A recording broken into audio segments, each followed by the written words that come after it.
अगली खबर की तरफ आपको लिए चलते हैं। तो कारोबारी सप्ताह का पहला दिन है आज। गिरावट के साथ बीएसई यानी एक तरीके से 58 अंकों की गिरावट के साथ खुला है बीएसई। 69,000 के आंकड़ों पर बीएसई में हो रहा है आज कारोबार। हल्की बढ़त के साथ एनएसई की निफ्टी 50 में 9 अंक की हल्की सी बढ़त के साथ आगे बढ़ा है।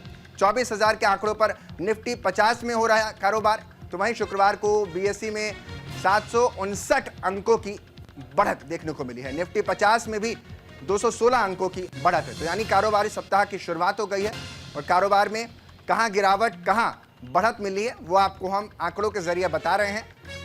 तो बाजार से जुड़ी हुई ये बड़ी जानकारी आपको दे रहे हैं। हल्की बढ़त के साथ एनएसई खुला है जिसमें साफ तौर पर निफ्टी 50 से 9 अंकों की हल्की बढ़त के साथ आगे बढ़ रहा है। तो वहीं 24,000 के आंकड़ों पर निफ्टी 50 में थोड़ा सा कारोबार यानी कारोबार सप्ताह है। तो ऐसे में कारोबार को लेकर के जो बड़ी जानकारी है वो आपके बीच रख रहे हैं।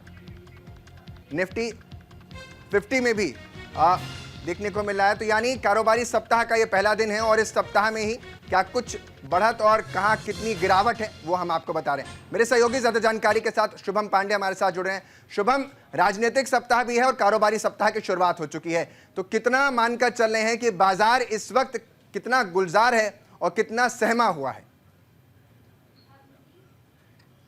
देखिए, राजनीतिक माहौल तो देश की आर्थिक राजधानी में तो गर्म है ही। बाजार का जो अगर हम बात करें तो इस महीने की पहली आज हम कह सकते हैं बाजार खुलते हुए दिखाई दिसंबर महीने में। जो जानकारी अब तक फिलहाल मिली है कि 350 अंक सेंसेक्स टूटते हुए दिखाई दे रहा है और निफ्टी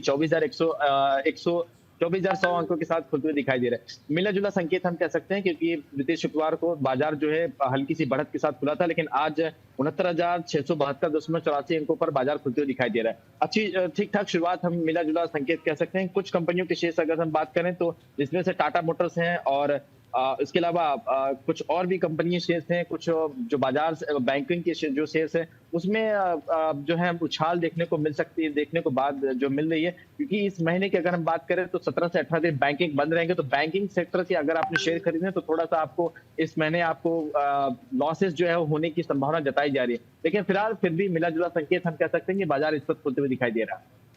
तो साफ तौर पर शुभम तमाम जानकारी दे रहे हैं कि बॉम्बे स्टॉक एक्सचेंज में गिरावट के साथ बाजार खुला है। क्या मानकर चलें कि ये जो कारोबारी सप्ताह है इसमें अंत तक जाते जाते तक बाजार में स्थिरता आएगी? क्योंकि अडानी के बाद बाजार में अचानक से गिरावट देखी गई थी, फिर अब थोड़ा संभला, तो क्या इसके बाद और थोड़ा संभलने की उम्मीद है?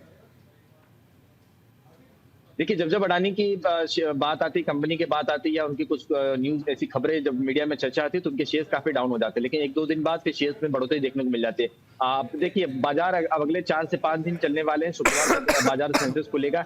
अगले 2 से 3 दिन तस्वीर साफ हो जाती है कि बाजार किस तरफ जा रहा है। देखिए, सोमवार, मंगलवार, बुधवार और ये 3 दिन बड़े निर्धारित होते हैं कि सप्ताह किस तरफ जाएगा, बाजार कितने अंकों पर बंद रहेगा। लेकिन फिलहाल 80,000 के आसपास सेंसेक्स जो खुला है ये ठीक ठाक है, हम मान सकते हैं और भी बढ़ सकता है क्योंकि हम नवंबर महीने की बात करें तो 84,000 85,000 भी सेंसेक्स जो है वो जाते हुए दिखाई दिया था। लेकिन 80,000 खुला तो ठीक ठाक हरे रंग के साथ खुला, तो जाहिर सी बात है तमाम जो निवेशक उनके चेहरे पर हल्की सी खुशी देखने को जरूर मिल रही है। लेकिन फिलहाल उम्मीद करना होगा, दिन बड़ा है और किस तरह से शेयर बाजार में और उछाल देखने को मिलता है, किन कंपनियों के शेयर बढ़ते हैं, ये देखने वाली बात होगी। बहुत बहुत शुक्रिया शुभम तमाम जानकारी के लिए। तो यानी गिरावट के साथ बॉम्बे स्टॉक एक्सचेंज आज खुला है। कारोबारी सप्ताह है, महीने की शुरुआत है, दिसंबर महीना, और ऐसे में बाजार में स्थिरता आने की सुगबुगाहट के बीच बाजार खुला है। लगातार शेयर मार्केट में जो लोग इन्वेस्ट करते हैं या यूँ कह लें उनके लिए बहुत महत्वपूर्ण हो जाता है।